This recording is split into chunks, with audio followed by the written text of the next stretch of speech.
Bakit kailangan natin ng kaligtasan? Sabi ng Roma 3 verse 23, ang lahat ay nagkasala. Lahat po tayo ay makasalanan na nangangailangan ng kaligtasan. Dahil sabi ng Roma 3 verse 10, wala kahit isa ang naging matuwid sa paningin ng Diyos. Ang ating unang magulang na sina Adan at Eva ay sumuway sa utos ng Diyos. Dahil may utos ang Diyos sa kanila na huwag nilang kainin yung bungang kahoy na nagbibigay kaalaman patungkol sa masama at mabuti.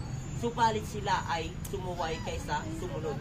Simula nung sila ay sumuway sa utos ng Diyos, pumasok ang kasalanan sa mundo. At dahil sa kasalanan napalayo tayo sa Diyos, dahil sa kasalanan naging kaaway tayo ng Diyos, at dahil sa kasalanan napipilitan tayong gumawa ng kasamaan. At dahil din sa kasalanan, nagkaroon ng kamatayan na sinasabi po ng Roma 6 verse 23, ang kabayaran ng kasalanan ay kamatayan.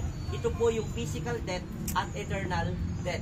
Nais ng Diyos na malaman mo ang katotohanan ito, na kahit na tayo ay napalayo sa Kanya dahil sa kasalanan, gumawa pa rin ang Diyos ng paraan para tayo ay maligtas. Anong paraan?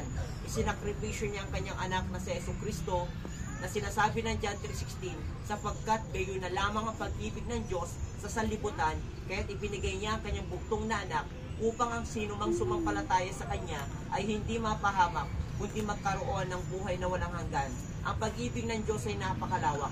Ang pag-ibig po ng Diyos ay napakalaki. Ang pag-ibig po ng Diyos ay nagliligtas. Sinakripisyo niya ang Kanyang anak, bagamat si Jesus ay dinadakil at sinasamba ng mga anghel sa kaharian ng Diyos doon sa langit.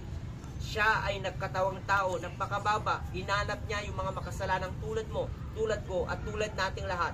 2,000 years ago, Jesus Christ, the Son of God, He came to this world and He died on the cross of Calvary because of our sin. Ganun kalaki ang pag-ibig ng Diyos, dahil gusto ng Diyos na tayo ay mabigyan ng pag-asa. Gusto ng Diyos na tayo ay Kanyang makasama. Gusto ng Diyos na tayo ay lumaya sa mga kasalanan, dahil gusto ng Diyos magkaroon tayo ng tunay na ganap na buhay. Ito yung buhay na walang hanggan.